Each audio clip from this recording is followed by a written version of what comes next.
toda a Bíblia, né, que a gente percebe que em várias ocasiões Deus usa histórias, usa comparações, né? Jesus nos ensinamentos dele por diversas vezes a maneira que ele mais falou com o povo foi através das parábolas, né? Contava histórias, fazia comparações para o povo entender, né, de maneira mais fácil de tu compreender o texto, né? Então hoje a gente vai ver uma dessas comparações que quem faz aqui no caso é Paulo, né? Ele fala sobre a armadura de Deus. Né? Então, se a gente pegar e comparar, né, se a gente for para uma guerra, né, um soldado vai para uma guerra, ele tem que se proteger. Né? Então ele tem que usar o maior recursos possíveis, né, de proteção, de combate. Quanto mais ele tiver recurso, né, tanto de ataque quanto de defesa, mais ele tem chance de sobreviver na guerra, né? Então, se a gente comparar com a vida do cristão, a vida do cristão ela realmente é uma batalha, uma guerra. O dia a dia a gente enfrenta uma batalha, né? Então, esse texto que a gente vai ver é Deus concedendo a sua armadura para a gente vencer essa batalha. Nos dá o maior número possível de condições, de armas, de defesa, de ataque para a gente vencer essa batalha que ele fala que é o mundo, né? Então vamos abrir em Efésios, capítulo 6, do versículo 10 a 20.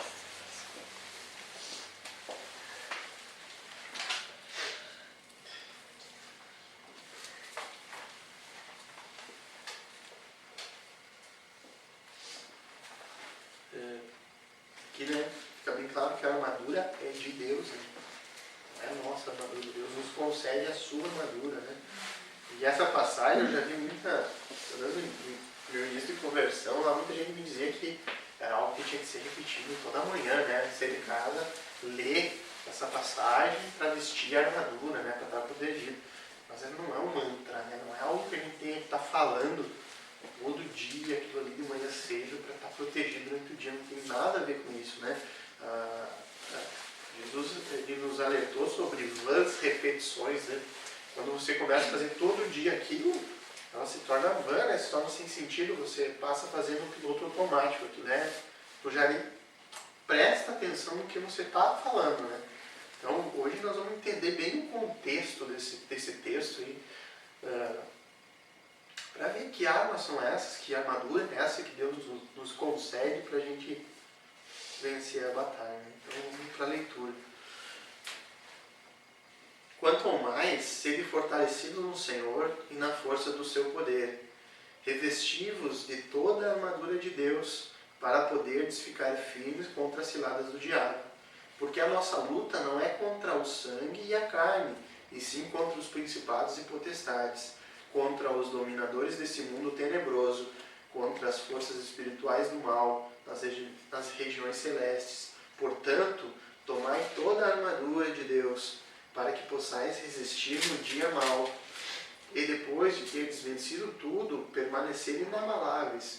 Estais, pois, firmes, cingindo-vos com a verdade e vestindo-vos da couraça da justiça. Calçai aos pés com a preparação do evangelho da paz, embraçando sempre o escudo da fé, com o qual podereis apagar todos os dardos inflamados do maligno. Tomai também o capacete da salvação e a espada do Espírito, que é a palavra de Deus, com toda oração e súplica, orando em todo tempo no Espírito, e para isto vigiando com toda perseverança e súplica por todos os santos, e também por mim, para que me seja dada no abrir da minha boca a palavra, para que com intrepidez fazer conhecido o ministério do Evangelho, pelo qual sou um embaixador em cadeias, para que em Cristo eu seja ousado para falar como me cumpre fazê-lo. Então nós vamos esmiuçar esse textinho agora, para ficar com ele aberto, e nós vamos ver cada partezinha. Vamos estar ali no versículo 10 e 11. Quanto ao mais, sede fortalecido no Senhor e na força do seu poder. Revesti-vos de toda a armadura de Deus para poderes ficar firmes contra as ciladas do diabo. Então, a gente tem que nos revestir de Deus, né? Nos revestir de Deus.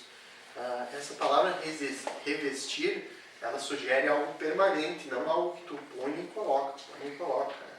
Não é se revestir, é botar, permanecer naquilo ali. Então,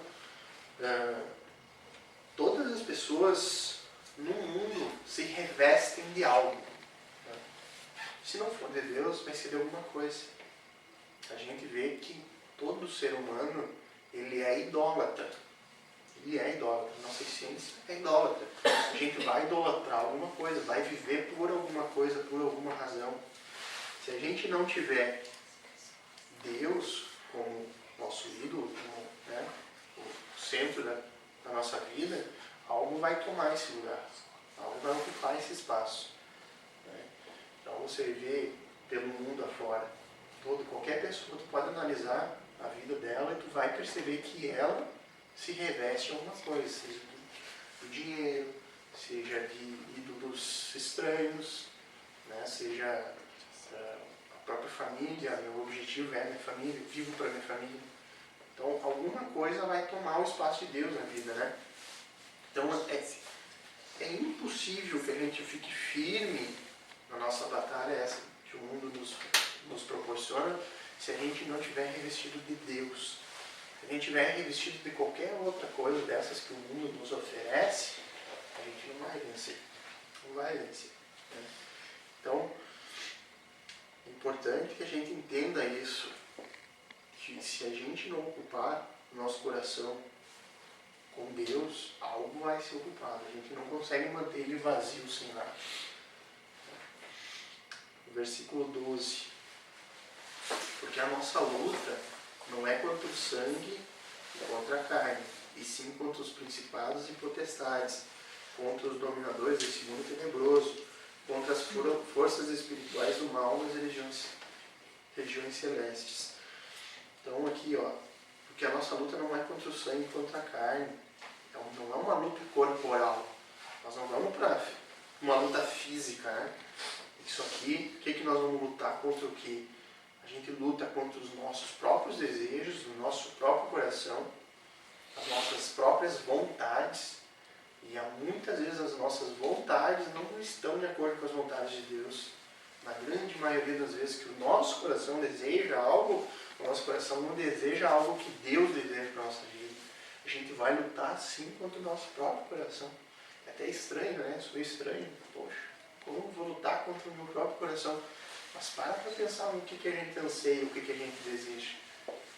E aí você vai de encontro com... No final do texto a gente vai ver o exemplo de Paulo, e a gente vai fazer comparar com os nossos desejos, aquilo que Paulo estava solicitando para o povo orar por ele, e aquilo que normalmente nós oramos para a nossa própria vida. E aí a gente vê que realmente o nosso coração, ele luta contra nós, contra o nosso espírito, contra a nossa alma. Desejos vãos, desejos sem... a gente é egoísta por natureza, né? A gente quer para nós, a gente quer primeiro o nosso, né? Depois a gente faz. O que sobrou, a gente vai fazer uma obra social, vai fazer alguma coisa, vai dispor o tempo para alguém, né? O primeiro tempo é para mim, eu vou satisfazer os meus desejos, entretenimento, eu vou estar descansado, né?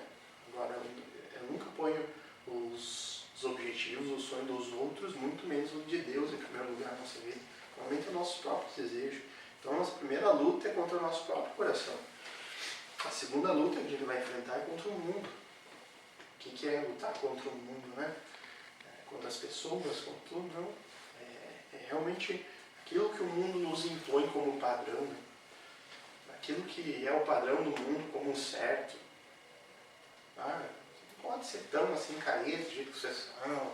Precisa realmente viver uma vida de sacrifício, né?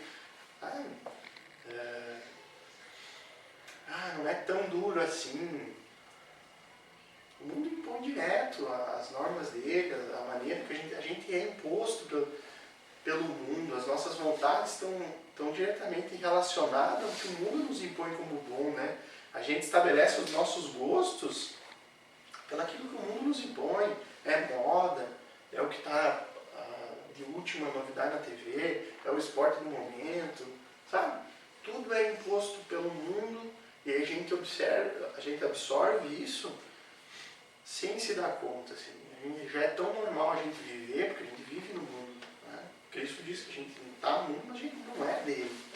Mas a gente se submete, sim, às imposições, ao padrão, né? Muitas vezes por necessidade, mas muitas vezes não é por necessidade. Muitas vezes é porque a gente quer realmente. E aí une o que o mundo nos impõe com os nossos desejos do nosso coração. O mal do mundo encontra o mal que mora no meu coração e faz a festa. Né? Aí ele vai embora. E o terceiro é contra o diabo. Né? A terceira luta é contra o diabo, contra o demônio. A gente costuma sempre dizer que a gente nunca pode pegar o diabo e Deus e botar numa balança e querer que eles fiquem em pé de igualdade. Né? Deus é... Né? Nem tudo é culpa do diabo. A gente tem que realmente vigiar, porque muita tentação provém dele. A gente viu, já teve diversos estudos, alguém deu um estudo sobre tentação, né? E que é uma tentação, ele nos impõe tentação na nossa vida, né? Mas a gente não pode culpar tudo a ele, né? Botar como se ele estivesse em pé de igualdade com Deus, numa luta, né? Até já vou responder o e-mail que a Manu me mandou ontem, né? Que ele tem aquela questão, né, que Jesus veio e nos pagou um preço pela nossa vida para o diabo, né? Ele pagou, né, ele nos resgatou, pagou um resgate na nossa vida. Isso é um erro teológico, né, que muita gente usa. Jesus nunca pagou preço nenhum para o diabo. Ele nunca nos resgatou de nada do diabo.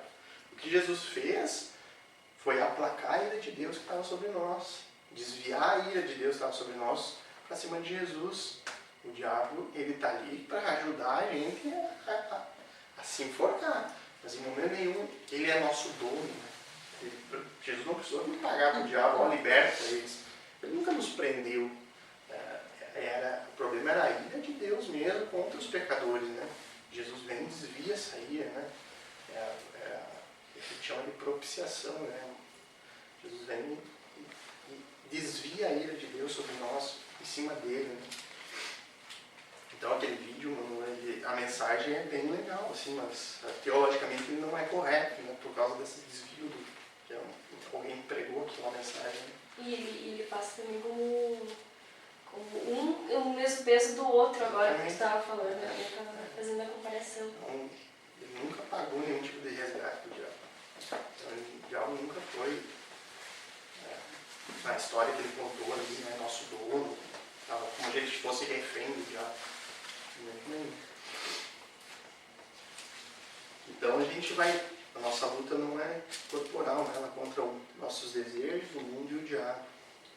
No versículo 13 agora, portanto, tomai toda a armadura de Deus, para que possais resistir no dia mau, e depois de teres vencido tudo, permaneceis inabalável. Não é por causa disso que a gente tem que se proteger, ele diz, né? A gente toma toda a armadura que Deus nos disponibiliza, né? É Deus que nos dá, para a gente resistir ao dia mau. O que seria no dia mau? Qual que é o dia que é mau? Todo dia da nossa vida é um dia mau, considerado um dia mau. Por quê?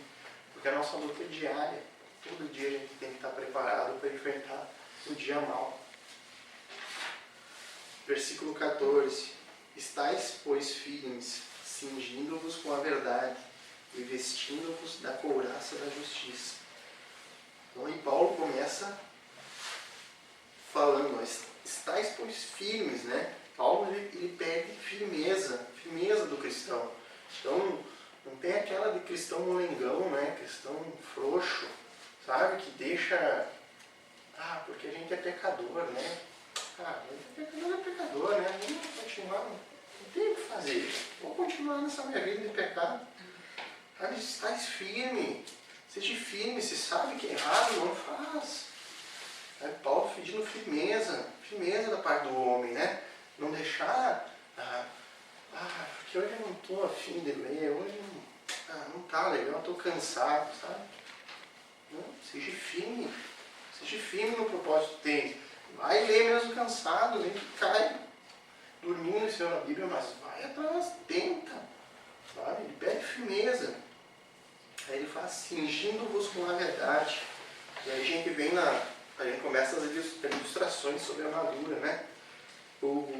Na batalha, né? As batalhas, a gente pega esse período, né? Era medieval, né? A gente dá para comparar com guerra hoje, né? Então, para aquele contexto, né? O soldado naquela época ele usava uma túnica, tipo um vestidão, assim, né? Troço largo. Era o que eles usavam em cima da pele, assim, aquela túnica, né? E aquilo vinha bem debaixo da armadura. A segunda pele era aquele troço, né? Separava o corpo da armadura, né? Então aquela túnica larga era perigosa, porque os movimentos que o cara fazia podia se enroscar, tropeçar. Então o que eles faziam? Eles cingiam, né? Pegavam um cinto e juntavam todas as partes largas, né? Apertavam, né? Juntava todas as partes largas, né? Então, cingir era a maneira de juntar a roupa no corpo, né? Então o cinto, vamos dizer assim, que o cinto que dá essa firmeza, que nos livra do perigo da frouxidão, da roupa frouxa, né? E se enroscar e tudo mais, é a verdade, né? A verdade é que nos livra da frouxidão, do perigo de ser frouxo. Então a gente tem que conhecer a verdade. A gente tem que se aproximar dela, ter um compromisso com ela. Tá? A gente tem que se posicionar sobre os assuntos, ter a nossa própria posição e lutar por isso. Tem? Se eu leio a Bíblia e tenho convicção de que isso é certo, eu me posiciono e vou lutar por isso. Eu vou debater, se eu vejo que tem gente indo por outro caminho, pregando coisas erradas, eu vou lutar contra isso. Eu vou me comprometer com isso. Eu vou lutar por essa verdade. Isso é honrar Cristo, isso é honrar a Deus. É ter reverência pela verdade e lutar, ser firme com ela. Então a gente vive hoje uma época de frouxidão. É uma época frouxa. Porque toda a verdade ela é relativa, né? O sentimento, o emocional vale tanto quanto, né? Você vê que às vezes a Bíblia não nos autoriza em algumas práticas, mas muita gente tem essas práticas porque eu vivenciei isso. Não, mas comigo aconteceu. Mas biblicamente não tem como, entende? E aí a verdade se torna relativa, porque a minha experiência vale tanto quanto o que a Bíblia me diz que é o correto. E isso vem muito da nossa cultura hoje, da verdade, cada um tem a sua verdade. Hoje ninguém é dono da verdade. Não existe uma verdade central, onde a gente estuda e aplica na vida de todos. Hoje cada um tem a sua, né? Tem a verdade humanista, tem diversas verdades. Qualquer tipo de verdade é aceita, desde que seja sincero, desde que seja aceitável perante a sociedade. Então, nós cristãos, a gente tem um compromisso ainda maior de reverter esse quadro na nossa sociedade, né? De buscar com que as pessoas venham entender que existe sim uma verdade fundamental, uma verdade que ela é o centro e que ela tem que ser seguida, que é aquilo que Deus nos deixou, que é a palavra. Então, sejamos responsáveis, né? Com esse dom que Deus nos dá de estar conhecendo a verdade. Esse dom que Deus nos dá, esse privilégio que Deus nos dá de estar sendo instruído na verdade, poder andar na verdade e poder instruir outras pessoas a também andar na verdade. E ele prossegue ali, vestindo-vos da couraça da justiça. Então, depois da túnica larga, eles usavam um couro duro, assim, um pedaço de couro, que protegiam os órgãos vitais, né? Couro cru mesmo, duro assim. Era que Paulo aqui compara com a justiça, né? A couraça da justiça, que protegia os órgãos vitais. E aí você tenta entender um pouquinho do contexto, do porquê disso, e a gente pensa que justiça e retidão é uma das principais características de Deus. Né? Quando você fala em Deus, uma das primeiras coisas que vem à mente é a justiça, né? Que Deus é justo. Né? E aí, quando a gente está com Deus, quando a gente anda com Ele, a justiça dele, de Deus, produz em nós justiça prática. Não é nós mesmos que produzimos justiça. A justiça nos é imputada, né? Ela nos é concedida por Deus. Então, a gente não pode confundir santidade com justificação, né? São coisas, as duas são extremamente ligadas uma na outra. Não existe uma sem a outra. As duas existem ao mesmo tempo, mas as duas não são a mesma coisa. Os fariseus costumavam confundir muito essa questão. Eles achavam que a santidade deles ia produzir a justificação. Eles buscando a santidade, fazendo tudo certinho, isso justificavam eles eram justos por conta disso. Mas na verdade nada que a gente faça vai nos trazer justiça. A partir do momento que você crê em Cristo, crê que é pecador, reconhece, se arrepende, e você reconhece que precisa de Cristo, que precisa de um Salvador, nesse exato momento Deus concede a justiça dele e você é justificado.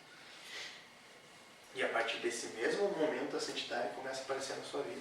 Você vai começar a viver uma vida em santidade. Então, uma pessoa que existe e é evidente a santidade na vida, a partir do primeiro momento onde essa santidade começou a ser produzida, a justificação já estava ali. E ao mesmo tempo uma pessoa que foi justificada, naquele exato momento a santidade começa também. Então, nunca tu vai encontrar uma pessoa justa sem santidade e uma pessoa que tem santidade que não é justificada. Então elas são diretamente ligadas, mas elas não são a mesma coisa. E a santidade ela não vem por buscar a todo custo fazer o meu melhor. É o reconhecer que quando a gente está em Cristo, a gente busca Cristo. Essa busca por Ele, o reconhecimento daquilo que Ele fez, isso vai nos produzir a santidade, a santificação naturalmente na nossa vida. Mas essa busca incessante, esse desejo, esse reconhecimento, é isso que vai fazer produzir. Se for o caminho inverso de você achar que tem que fazer as coisas certas, tem que fazer isso, tem que fazer aquilo, tem que cumprir meus horários, tenho que ler nesse horário certinho, tenho que ir na terça, no culto, tenho que ir no sexto.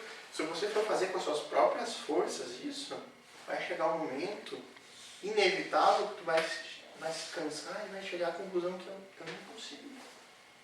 Eu não consigo. Pelas nossas próprias forças a gente nunca vai conseguir.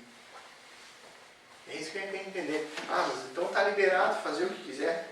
Não é. A partir do momento que você reconhece a Cristo, você não vai andar na prática do pecado. Quando você é convertido de verdade, que você entende o que Cristo fez, você vai abandonar a prática do pecado. Isso vai ser natural. Porque se você sabe que alguma prática na vida da gente vai contra o que Deus nos deixa, e que a gente sabe que é errado, e a gente continua com uma desculpa de que nós somos pecadores, porque a gente não consegue, minha carne é fraca, isso e aquilo, você está debochando da obra de Cristo. Você está dizendo que Cristo, o que tu fez não foi suficiente, porque eu estou bem do jeito que eu estou. Né? E a gente pega hoje um exemplo bem claro na nossa sociedade hoje, a pornografia. E aí, quando eu era piazota, lá tinha que ir na locadora se quisesse ter acesso à pornografia. Muita gente não via por vergonha do pessoal da locadora, né? Hoje, você pega um computador, você tem acesso livre. Você pega programas de televisão que a pornografia está ali. Não precisa mais, não precisa ser explícito. A pornografia está ali. Está em novela, está em programas de humor. E se eu continuo nisso, se eu quero isso para a minha vida, se eu uso o pretexto de que sou fraco, eu debocho de Cristo. Se Cristo vem e nos liberta dessa escravidão, nos concede o arrependimento. O arrependimento genuíno não é, Senhor, eu caí, me arrependo, Deus, não quero mais. Mas não se esforça em nada para não viver aquilo ali, para não continuar naquilo. Isso não é arrependimento. O arrependimento é uma angústia profunda. É chorar se for preciso. Muitas vezes é confessar, porque a confissão de um pecado nada mais é que a prova de humildade. E humildade de se humilhar para alguém e contar. E essa humilhação, que não provém de orgulho nosso, porque é humilhante reconhecer um erro, um pecado. Essa humilhação prova de um arrependimento. É uma das provas, né? É algo que pode evidenciar um arrependimento verdadeiro e genuíno. Porque eu vou lá me humilhar para alguém dizer o que eu estou passando, as dificuldades, sem orgulho nenhum. Mostrar minha fraqueza. Dizer, eu fiz isso, fiz aquilo, me desculpe, me perdoa, você também me ajuda. Me ajuda porque eu, por mim mesmo, não estou conseguindo. Então isso é uma prova de que a pessoa realmente quer. Ela quer sair daquilo, né? Então, essa conduta de arrependimento e da crença de que Cristo veio e nos resgatou disso, e que veio e nos concedeu o livre acesso a Deus, nos deu perdão, limpou a mancha do pecado em nós. Essa palavra, a palavra expiação, vem muito disso, de limpar a mancha do pecado. Deus olhava para nós e via uma mancha. E Cristo vem e limpa essa mancha. Tira toda essa mancha da nossa vida. Então essa é a couraça da justiça, que a gente tem que vestir ela. Que essa é a couraça que vai produzir santificação na nossa vida. Continuamos no versículo 15. Calçai os pés com a preparação do Evangelho da paz. Os nossos pés é o que nos sustentam, né? É o que nos leva de um lado para o outro. É o que nos move, né? Então, se a gente pegar na comparação mesmo, a gente tem que calçar os nossos pés com um bom calçado. Quanto melhor o calçado que eu vestir, mais longe eu vou poder ir. Você pega, eu quero correr, né? Vou participar, vou começar a ter um esporte na minha vida, vai ser o atletismo, eu vou começar a correr. Eu vou comprar um bom tênis que vai amortecer o impacto para não causar lesão e eu poder fazer isso seguidamente, né? Se eu botar um calçadinho meia boca, no segundo dia eu estou com calor, estou com dor no pé, eu estou com uma lesão no tornozelo, joelho, tudo, não vou conseguir mais correr. Então, o calçado que vai nos levar longe, que vai conseguir nos levar além do que a gente imagina, é o que Paulo diz ali, é o Evangelho da paz. É o Evangelho de Deus que vai nos levar e nos sustentar para todo sempre. É Ele. Né? Posso fazer uma comparação também?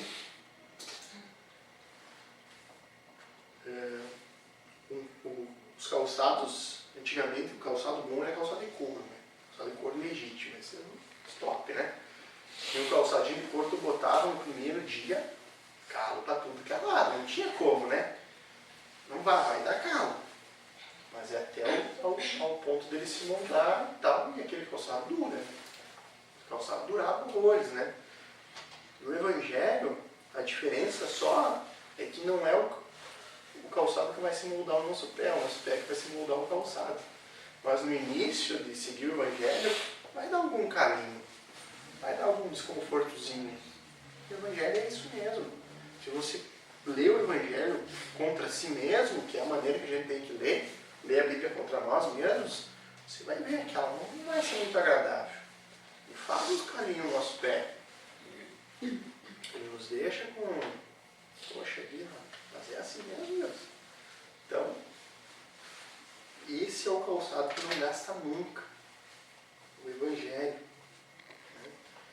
gente tem que ser perseverante nele. Tem que ser perseverante mesmo enquanto ele está dando calo, para que a gente venha se ajustar a ele. Não pode desistir no primeiro desconforto. A gente tem que ser, conosco é assim, requer esforço mesmo, requer dedicação. No início não é fácil. Tá? Precisa realmente, se tu pegar tudo que a gente precisa para realmente ter um entendimento, estava comentando com o Guinho, se não é o Espírito Santo mesmo, nós estava lascado. Imagina só, para a gente compreender a Bíblia, não é só ler. Não adianta só ler, muita gente lê e não entende. Por quê? Porque a gente precisa começar a conhecer de gramática, a gente tem que começar a conhecer de lógica, tem que começar a conhecer de história, para conseguir entender toda a complexidade que é o Evangelho. Né? Se a gente tiver, de repente, tenho certeza que muita gente não tem uma boa base escolar pelo Brasil afora, não tem, sabe, para conseguir fazer as conexões necessárias, entender palavras difíceis que tem, muitas vezes a gente tem que estar lendo com um dicionário do lado, porque são palavras complicadas, difíceis de entender no primeiro momento. Existem conexões lógicas que a gente tem que juntar. Poxa, isso aqui ele está escrevendo com que propósito, com que intuito, né? Por que ele escreveu esse livro, para que cidade, para que igreja? Qual era a realidade daquela igreja? E você começa a entender, vai pesquisar de história para saber o que a cidade de Éfeso estava passando para Paulo ter escrito para o povo lá de Efésios, né? Então é muita coisa que a gente tem que aprender para ter um total conhecimento da Bíblia de uma maneira que vai nos sustentar realmente, como o Evangelho que diz, né? O Evangelho vai nos sustentar até o fim. Então, a gente erra muitas vezes com os nossos próprios filhos, porque a gente pensa que eles não entendem muitas coisas. Vamos botar só a historinha para entreter eles lá, para eles ficar quietinho, para os adultos ficarem escutando o culto. Só que não. O diabo ele vai tentar encher a cabecinha delas de minhoca. Se a gente não... A única maneira de a gente evitar que ele encha o celeirinho delas com um monte de lixo e bobagem é a gente encher o celeiro dela com palavra, com evangelho. Não... isso aqui eu não vou ensinar porque ela não vai entender. Ensina. Desafia. Desafia a si mesmo, porque muitas vezes é mais um desafio nosso de achar que ela não vai entender, que as pequenas não vão entender, que os pequenos não vão entender, do que elas mesmas. A gente tem feito umas experiências agora na escolinha, de ensinar as doutrinas da graça, de falar da eleição, de falar o que é a ceia, de falar do pecado, de falar coisas mais profundas, e os resultados têm sido acima do esperado. Por quê? Porque elas estão com o celeirinho vazio, então enche de trigo bom ali. Por que a gente vai diminuir o ensino achando que elas não têm entendimento? Né? As crianças precisam se converter tanto quanto nós. A gente enxerga a maldade já no coração. A gente já consegue ver crianças convertidas. Então a gente não pode imaginar que não vão entender o Evangelho. Ensina. Melhor que elas estejam cheias de cabecinha, cheias de coisa do Evangelho e com muita coisa que o mundo impõe. Então o Evangelho é para todos nós, independente. 16, né?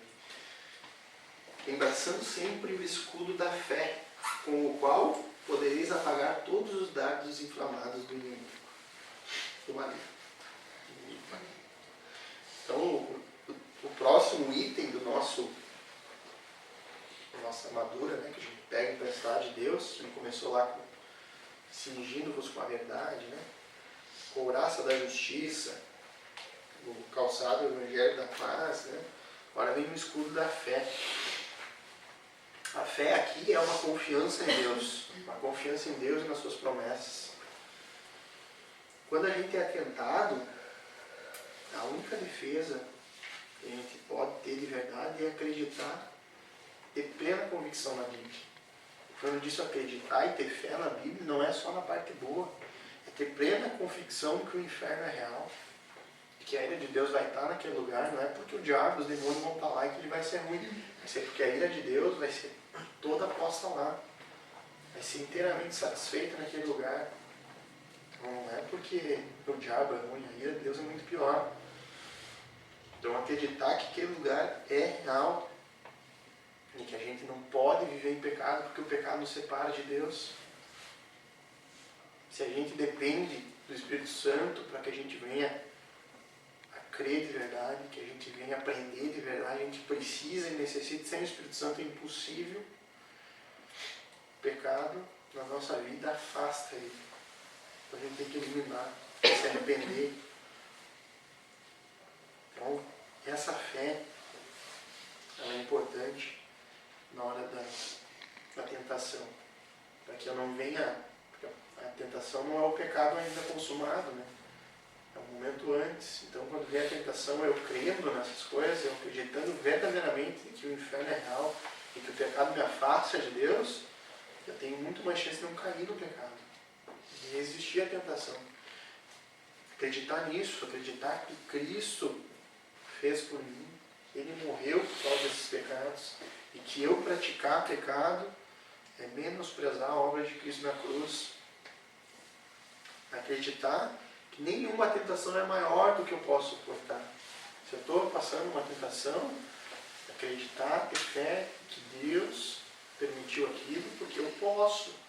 Eu consigo resistir a ela e não cair em pecado. Acreditar que se eu clamar por Deus para Ele me ajudar, se aquilo estiver dentro da vontade, das vontades dele, Ele vai me socorrer. Então essa é a fé, né? Esse é um escudo que a gente tem para se defender. Nossa fé. Versículo 17. Tomai também o capacete da salvação e a espada do Espírito, que é a palavra de Deus. Então, obviamente, essa carta de Paulo, o povo de Efésios, era para o povo cristão, né? Ele estava escrevendo para uma igreja que estava na cidade de Éfeso, né? Então ele fala do capacete da salvação, que aquilo vai proteger nossa cabeça, nossa mente, buscar a certeza da salvação. Você é salvo?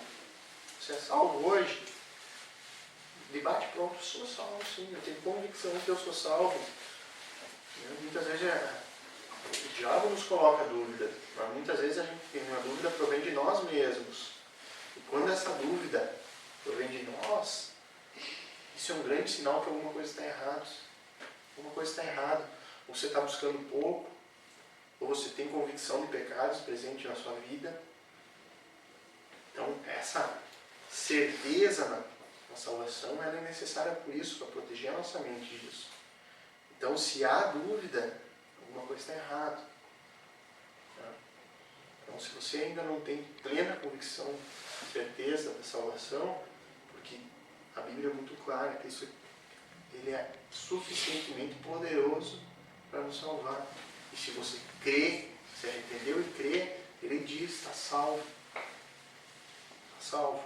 Se existe alguma dúvida na sua mente, isso pode ser um grande sinal que alguma coisa está errada. Em seguida ele diz que a espada, né? A espada do Espírito, que é a palavra de Deus. Então a espada naquela época era a única arma do soldado. Ela é uma arma tanto de ataque como de defesa, né? Pode ser usado para os dois. A gente imagina algum soldado, né, batalhando sem uma espada. Quanto tempo será que dura numa guerra? Só o tempo que consegue correr, né? Não tem mais. Sem uma espada não tem. Assim é nós. Se a gente não tiver a espada, que é a palavra de Deus, na batalha, na guerra que é o mundo, nosso dia, os dias maus, que são o nosso dia a dia, quanto tempo a gente dura? A gente não dura nada. Mesma coisa, pensa no soldado, você imagina você sem a palavra de Deus. Então, a gente tem que sempre carregar a palavra, sempre estar com a espada na mão. Ah, tem que andar com a minha Bíblia embaixo do braço? Não é isso. A palavra tem que estar o dia inteiro na tua mente. Quanto mais você se aprofunda na palavra, quanto mais você conhece, mais você vai estar cheio de versículos, cheio de palavra, cheio de passagem que te sustenta de tal maneira que na hora de uma dificuldade, na hora que a batalha chega que você tem que realmente tirar a espada, ela está ali pronta. Já se lembra como se defender e como atacar. Então, tem o John Bunyan, né? Que cortava, que diziam que se cortasse. Tem o John Bunyan, que é o escritor do Peregrino, né? Você viu o filme, né? Diziam dele que se cortasse uma parte e saísse sangue deles, jorraria versículos bíblicos e não jorraria sangue, né? Diziam dele, tamanho ele se aprofundou na Bíblia, né? Tamanho ele conhecia, tamanho ele cria aquilo. E esse estava com a espada sempre pronta, né? E é assim que a gente deve ser. Quanto mais a gente se aprofundar, mais a gente vai estar pronto nesses momentos. Então, a tentação ela não tem hora para chegar. A gente tem que estar preparado sempre, não é nos momentos que a gente tira de devocional que a tentação vai vir. Ela vai vir no nosso dia a dia, no momento que a gente estiver distraído. É ali que a tentação vem. E é ali que a gente tem que estar pronto. Tem que estar com a espada. Versículo 18. Com toda oração e súplica, orando em todo o tempo no Espírito, e para isto, vigiando com toda a perseverança e súplica por todos os santos. Então, dissecando esse versículo ali, ele fala, né? Toda oração e súplica. Variedade, né? Variedade de oração. Toda oração e súplica. Sobre vários motivos, sobre tudo que tu precisar. Ora. Em todo o tempo. Frequência, né? Frequência, em todo momento. É importante ter um momento a sós com Deus. Óbvio, a palavra diz isso. Entra no teu quarto, fecha a porta, tira um momento com Deus. Mas é em todo o tempo. Frequente, né? Sempre. Ele fala no Espírito, né? O Espírito com letra maiúscula significa o Espírito Santo, o Espírito de Deus, não o nosso Espírito. Então isso quer dizer submisso à vontade de Deus. Está de acordo com aquilo. Não adianta orar, pedir coisas a Deus que são desejos do meu coração. Tem que estar de acordo com a vontade de Deus. Toda perseverança, insistência, perseverança, está firme, está buscando, está insistindo naquilo. Eu quero conhecimento, Deus. Eu não vou parar enquanto não me mostrar, enquanto não abrir meus olhos para esse Evangelho. Eu leio e não entendo, Senhor. Eu não vou desistir de suplicar até tu abrir meus olhos. Insistência, perseverança. E termina ali com todos os santos, né? Ali no alvo. Tem um alvo, nossa oração tem que ser direcionada. Tem que ter alvo. Terminando 19 e 20. E também por mim, para que me seja dada, no abrir da minha boca a palavra, para com intrepidez fazer conhecido o mistério do Evangelho, pelo qual sou embaixador em cadeias, para que em Cristo eu seja usado para falar como me cumpre fazer. E Paulo nos deixa o exemplo, né? Deixa o exemplo. Olha se tem algum pedido pessoal para ele. Pessoal, eu digo para a vida dele, no sentido de olhem para mim me livrar da prisão aqui que eu estou preso, olhem para mim ter mais condição, eu estou passando fome, olhem para sustentar minha família que está precisando, olhem para que eu venha ser uma pessoa importante, para que eu tenha ter um emprego melhor, porque não está a boa vida que eu estou tendo. Que me pede, para que me seja dado no abrir da minha boca a palavra, fazer conhecido o ministério do Evangelho. Ele era embaixador em cadeias, ele estava pregando nas cadeias, estava preso. Para que em Cristo eu seja usado, queria ousadia para falar, e sentia o compromisso de fazer. Então, colocamos nós numa situação parecida, a gente já ia suplicar por tantas coisas. Ele nos deixa o exemplo, ó.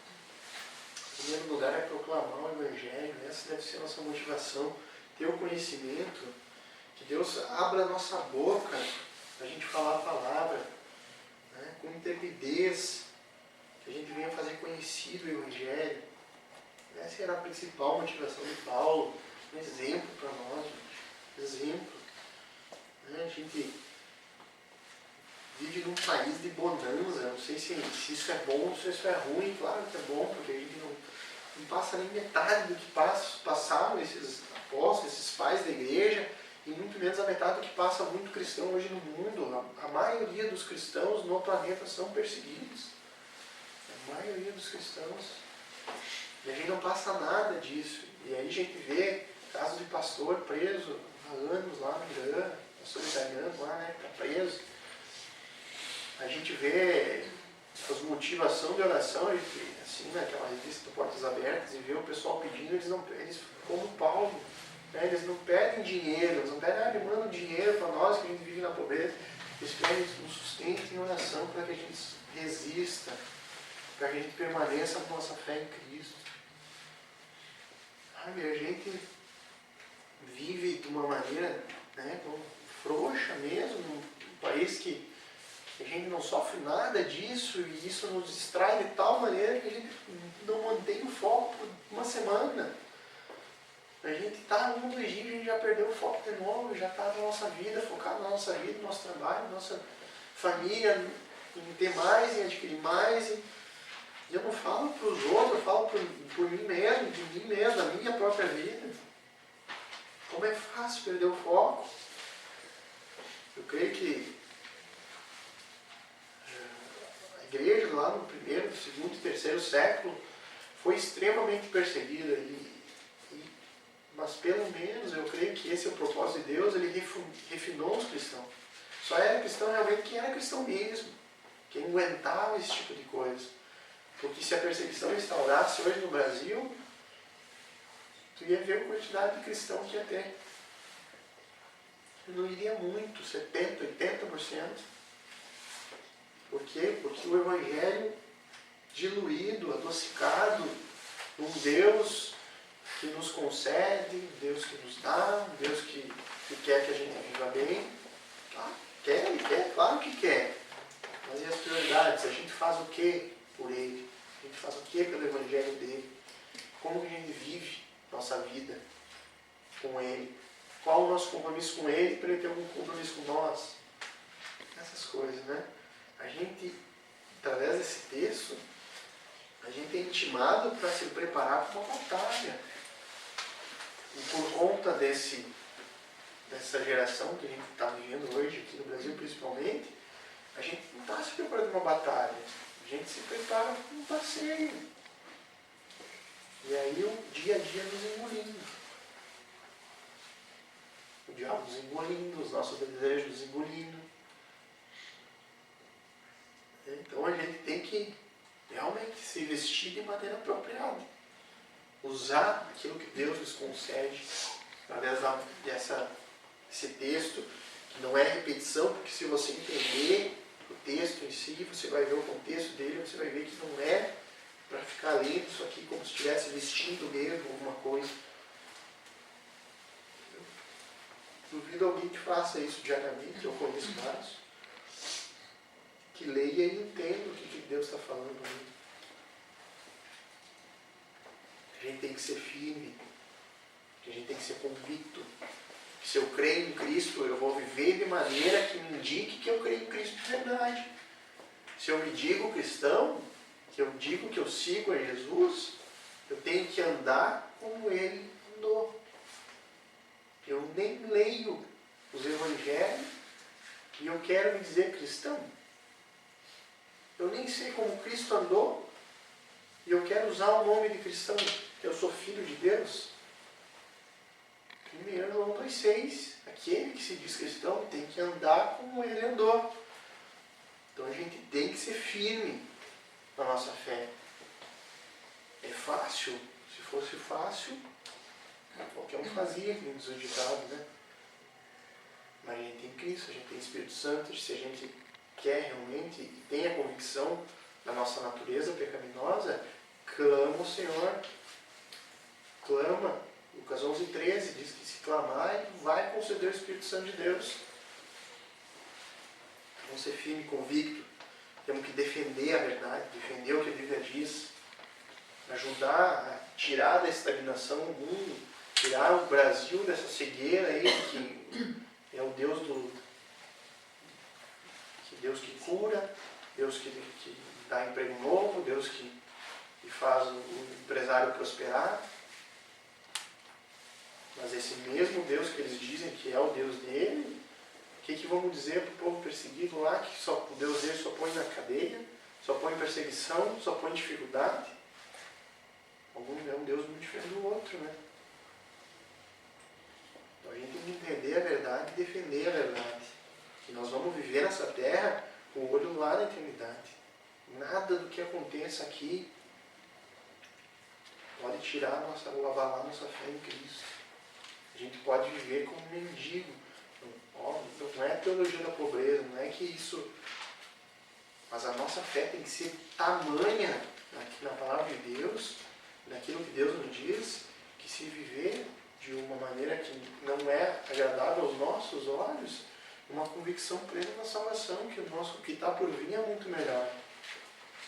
É isso que a gente tem que ter, essa fé cristã que a gente tem que ter. E dificuldade nenhuma nos abalar, nos tirar. Não é o primeiro vento que vem e derruba a nossa casa. Nossa moradia é construída em pedra sólida, pedra firme. Não tem vento que vai abalar. Vamos buscar a justiça de Deus, ser justos através da justiça que Ele nos concede, não a nossa justiça própria. Isso a gente tem de sobra, não precisa Deus nos conceder, porque o orgulho impregnado na nossa vida, né? Então, a justiça de Deus a gente tem que buscar. Confiar nas boas novas do Evangelho. As boas novas. Salvação mediante a fé em Cristo. Essa é a boa nova. Ter fé na promessa de Deus. Ele vai nos sustentar até o final. Uma promessa dele, a perseverança dos santos. Você crê verdadeiramente, Ele vai te sustentar, não interessa o que tu passar na tua vida. Ele vai te sustentar. Acreditar na obra redentora da cruz. Ter certeza da salvação. Certeza que tu és salvo mediante a tua fé em Cristo. A gente tem que carregar sempre a palavra de Deus conosco, no nosso coração, na nossa mente. Quanto mais a gente lê, mais a gente vai ter isso. Mais a gente vai estar com a espada pronta. Finalizando, orando sem cessar. Né? Oração. A gente é muito negligente em oração. Eu sou negligente em oração. Tem que orar mais. Tem que orar muito, gente. Orar muito.